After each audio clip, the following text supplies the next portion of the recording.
Bonjour et bienvenue chez moi. En fait, c'est plus chez moi ici, c'est chez ma mère, comme j'ai déménagé au nord. Mais sa cuisine est vraiment meilleure que la mienne, donc je vais faire cette vidéo ici. Donc pour aujourd'hui, je vais vous montrer à faire les pâtes à la maison. Et peut-être vous vous dites que oh, c'est trop difficile de le faire. Oui, je peux pas. En fait, je vais vous montrer que c'est extrêmement facile à faire. Et d'abord, il faut que je vous dise deux choses. Premièrement, pour cette recette, il faut cette machine-là. En fait, elle s'appelle un laminatoire à pâte et il le faut. Vous pouvez, c'est possible de le faire sans cette machine-là, mais en fait, c'est vraiment facile et ça va pas goûter très bon. Et la deuxième chose, c'est si vous faites une régime actuellement, il faut pas faire cette recette parce que c'est trop bon et vous allez manger trop et vous allez casser votre régime. Donc, commençons. Pour cette recette, il y a 4 ingrédients. Le premier, c'est le farine. Il faut 480 g de farine et vous pouvez utiliser n'importe quelle farine. Parfois, il y en a qui disent « Oh, il faut utiliser la farine d'Italie », mais pour moi, en fait, j'ai remarqué que ce n'est pas important.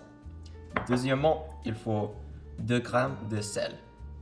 N'importe quel sel, vraiment, oui, je pense que vous l'avez déjà. Deuxièmement, il faut 4 œufs.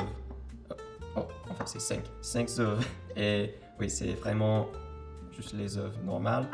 Et finalement, il faut 5 g d'huile d'olive. Et oui, c'est tout pour les ingrédients. Ok, la première étape, c'est qu'on va faire la pâte pour les pâtes. Donc, il faut prendre le farine et puis le sel et il faut les mélanger. C'est vraiment facile, tout le monde peut le faire. Et pour moi, j'utilise une fourchette, donc il faut le mélanger. Après, on va prendre le farine et on va le mettre sur la table, comme ça. Et puis, avec la base de bol, on va faire une petite, je dirais, une volcan de farine. Donc, il faut faire comme ça. Et vous voulez que ça soit un peu profond parce qu'on va mettre les œufs là-dedans. Donc, quand vous avez un grand volcan de farine, il faut mettre les 5 œufs.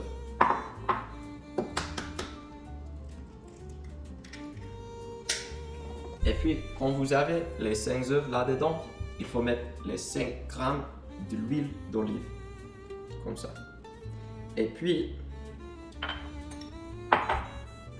on va fouetter les œufs pour qu'ils puissent mélanger avec l'huile d'olive.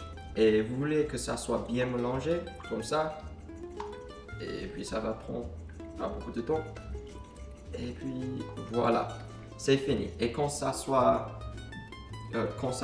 c'est bien mélangé, petit à petit, il faut mettre le farine. Donc on va faire comme ça. Et vous pouvez utiliser l'autre main et juste un petit peu de farine. Et petit à petit. Et vous pouvez utiliser votre main aussi, ça va. Et je suis fini avec ça. Et puis je vais utiliser mes mains et je vais juste faire comme ça jusqu'à ce que ça soit bien mélangé. Et puis petit à petit, ça va faire une pâte. Et maintenant, il faut faire ça pendant 5 à 10 minutes. Donc ça va prendre un petit peu de temps et je vais vous parler après. Vous saurez que c'est fini quand ça ressemble ça, un petit ballon de pâte. Et puis après ça, il faut attendre 1 heure. D'accord.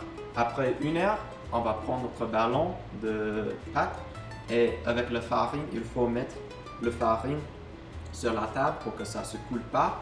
Et puis on va le mettre et on va l'étaler. Et on veut que la pâte soit fine. Et le taille qu'on veut, c'est ce taille-là. On veut que ça soit un peu près de ce taille pour qu'on puisse le mettre là-dedans. Donc il faut l'étaler. Et pendant cette étape-là, le farine est notre meilleur ami parce qu'on ne veut pas absolument que ça se coule. Donc il faut bien mettre le farine. On y est.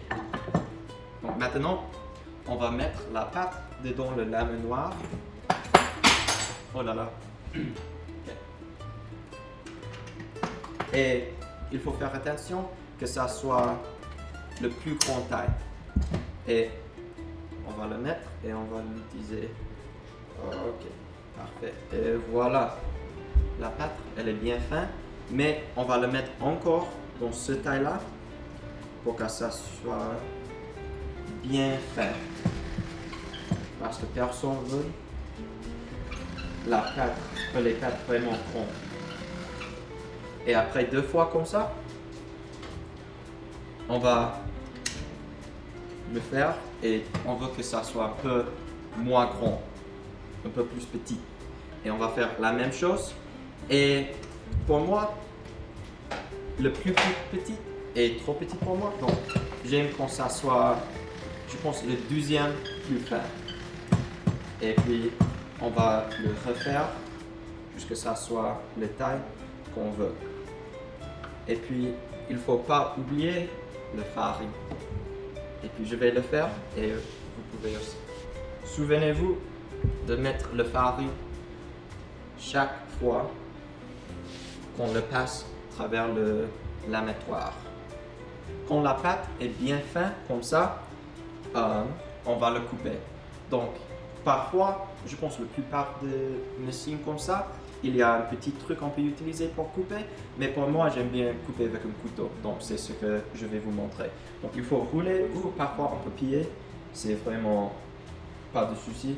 Pour moi, j'aime bien rouler un peu. Et encore, faites attention qu'il y a beaucoup de farine pour que ça se ne coupe pas. Ok, comme ça. Et puis on peut piller une autre fois. Et ce que nous allons faire, c'est juste couper et peut-être une demi-centimètre. Vraiment, c'est ce que vous voulez pour la taille que vous voulez. Et il faut couper comme ça. Et puis, oh là là, si on le fait bien, ça va faire les pâtes. Et puis, on peut le faire juste comme les pâtes régulières, les pâtes au bois.